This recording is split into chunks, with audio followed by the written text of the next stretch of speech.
What's up, Ride Warriors? Danny Miller and Dason here at Busch Gardens Tampa. We just got off of Iron Gwazi for the very first time, first couple of times actually. Exactly, yeah. Front row, back row, everybody having a great time here this morning. So maybe we'll get a train or two out here. We're doing a lot of RPOVs and stuff this morning. So Dason, you're the local guy. You've been having to see this every time you come here. So what are your initial reactions?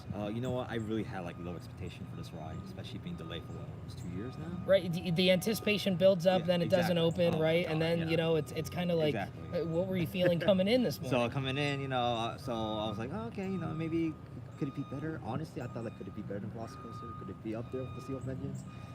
All these questions you want to know. It's the big that was always the big question, right? Because way back in 2020, before we have the pandemic, we knew Velocicoaster was coming. Steel Vengeance still, just a year or two old, fresh in our minds.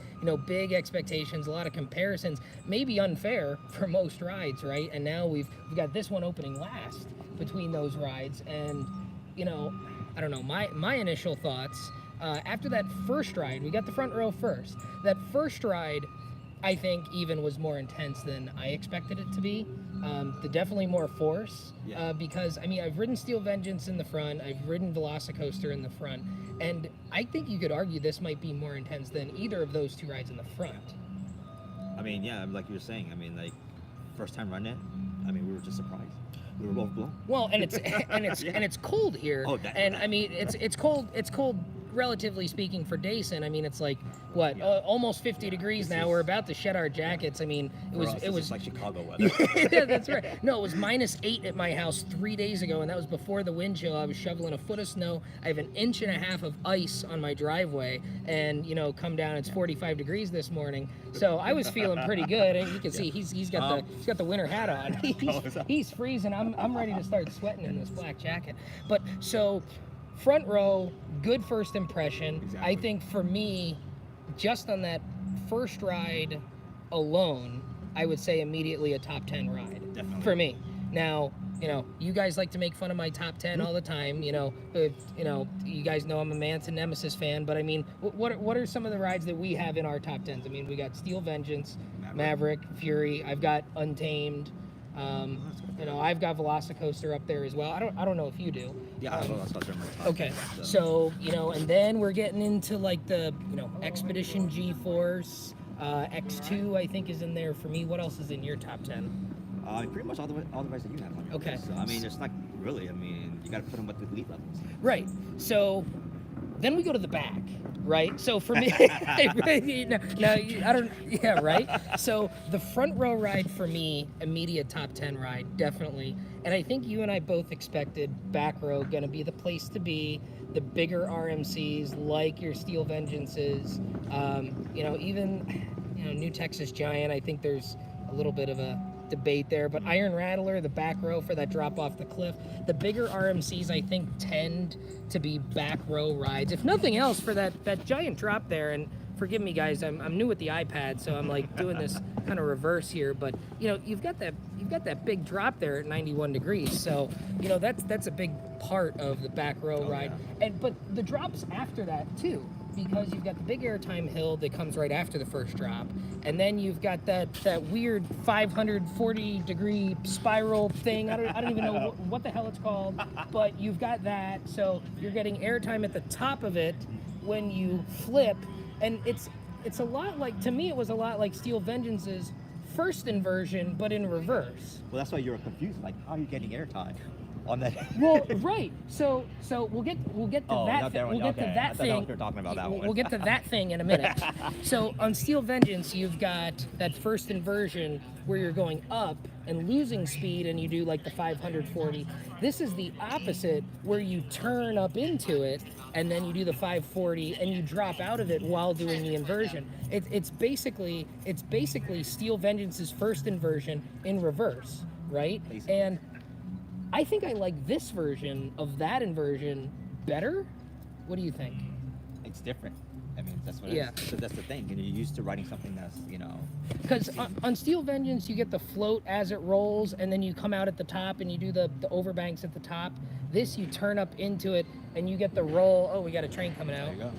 There you go.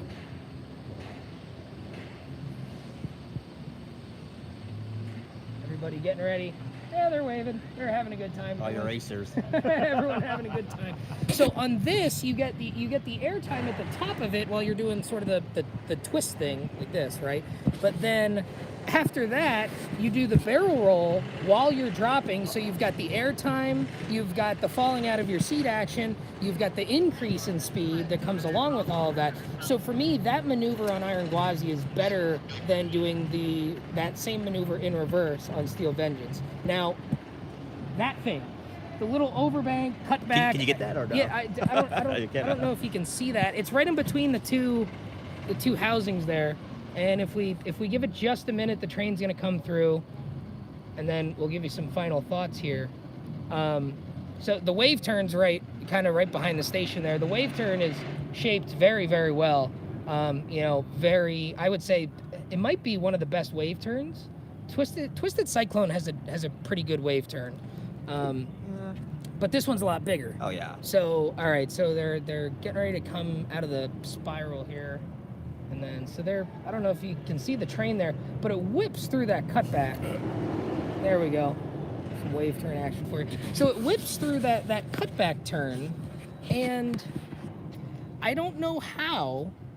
So it's got a lot of power. And if you were watching the Instagram live while we were up on the platform earlier, I said that Steel Vengeance has the overbank that goes over the station after the mid-course. You do the double up, double down, the crossover, and then you've got the overbank over the station right before the first barrel roll that's really, really, really powerful.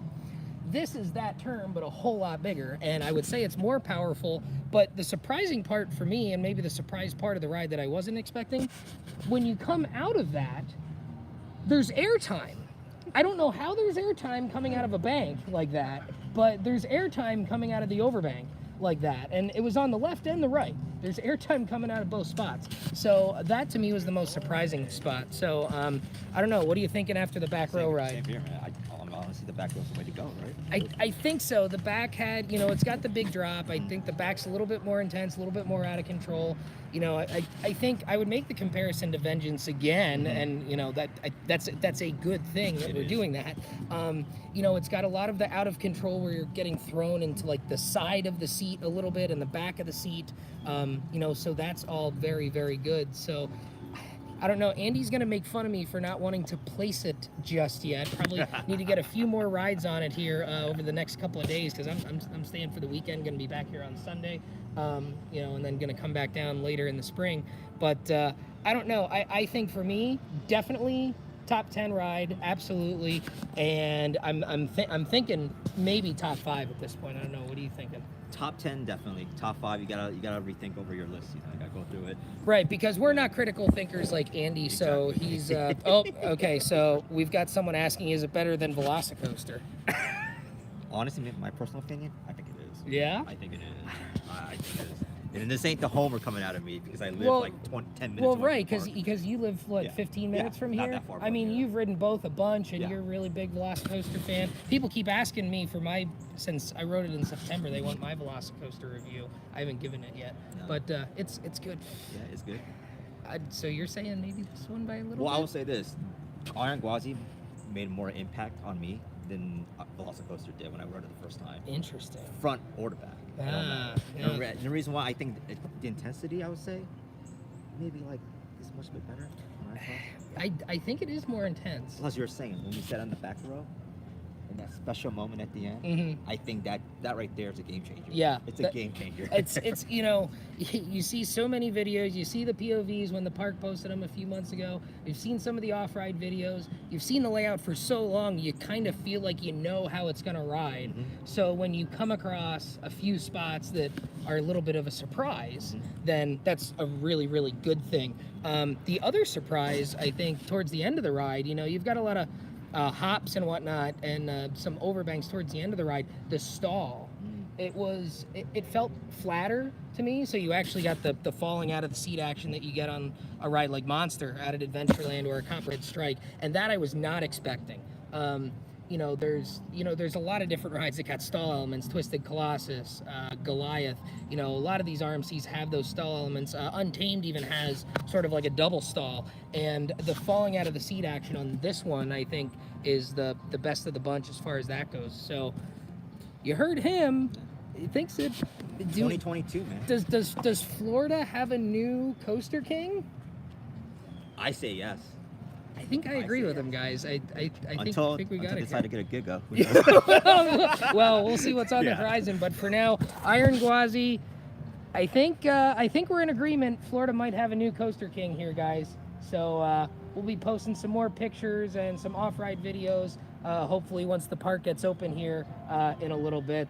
And we've got an insider tip that maybe the merchandise is going to be highly sought after too. So don't wait to get down here. There's lots of good stuff here, and the ride is fantastic. So be sure to comment below. We'll be doing some post shows in the coming weeks leading up to the grand opening, and we'll talk more about it then. But get down here, ride Iron Gwazi, buy your season pass so you can ride it early starting this Sunday. I'll be here if you guys are going to be here Sunday, so look out for me. And ride on, Ride Warriors. See you guys.